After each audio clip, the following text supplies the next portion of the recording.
Ce que j'aime dans ce ballet, c'est toute la partie humoristique. On va passer un super moment et rire. Au Palais Garnier se joue le plus ancien ballet encore dansé à ce jour, La fille mal gardée.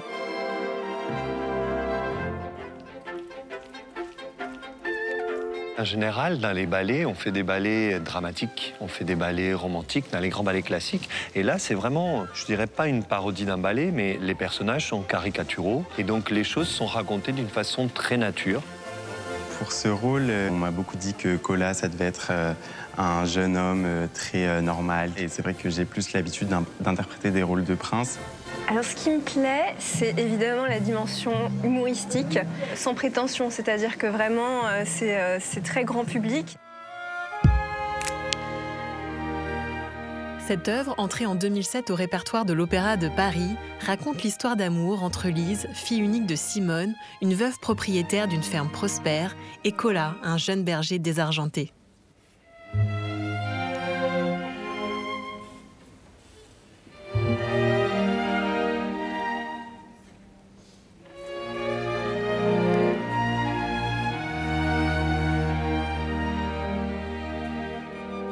Le ballet a vu le jour à Bordeaux. La première chorégraphie est de Jean d'Auberbal.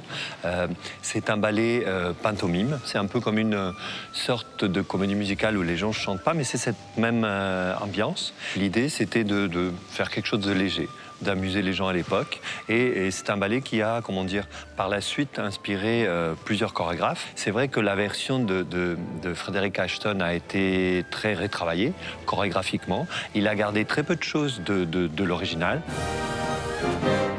Créé juste avant la Révolution française, son succès est immédiat.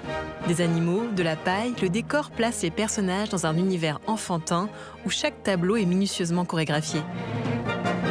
Il y a beaucoup de choses qui sont dures.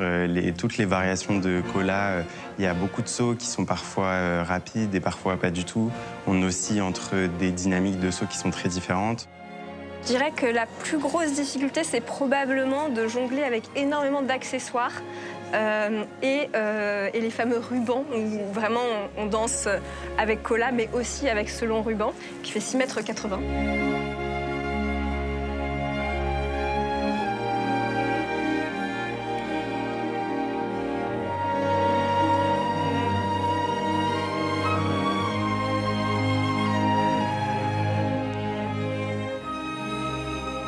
Et ça demande du coup beaucoup de sang-froid et de contrôle tout en n'ayant pas l'air trop laborieux et affairé à ça parce que ça doit paraître naturel. Pour le rôle de la mère Simone, il faut être à la fois danseur et acteur.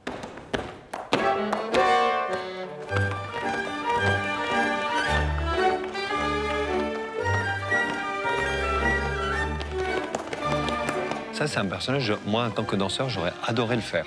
Parce que donc, quand on est danseur, on danse toujours les rôles de prince, on fait toujours des rôles, comment dire, où on met la technique en avant.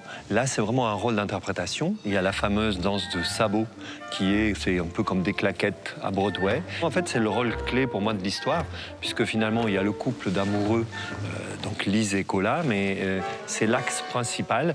Et donc, Jean-Pierre Gasquet, qui a les droits du ballet, m'a dit, quand on commençait à faire les distributions, il m'a dit « Si tu as une bonne mère Simone, tu auras une bonne fille mal gardée ». De la danse classique et de l'humour, le tout teinté de romantisme. Sinon, un moment que je trouve très touchant, c'est le moment justement de pantomime de Lise quand elle dit qu'elle a envie de se marier avec Colas et d'avoir 3 enfants et qu'elle ne sait pas qu'il est en train de l'écouter.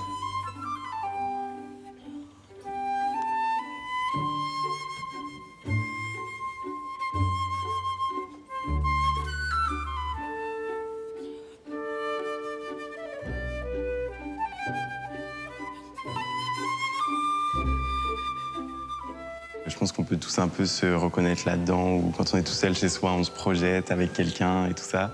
Et je trouve que tout ce moment-là, il est très touchant. Et d'ailleurs, ça, c'est un des moments qui était dans le ballet original, donc de 1789, qui a été gardé par Ashton. Chef-d'œuvre du répertoire classique, La fille mal gardée est l'un des rares ballets du XVIIIe siècle à avoir traversé les époques. C'est un ballet très frais, très naïf, avec beaucoup de joie. Et c'est un ballet pour oublier les soucis de la journée, les soucis de la semaine, s'asseoir au théâtre et puis rêver, s'amuser, et un ballet pour toute la famille en même temps.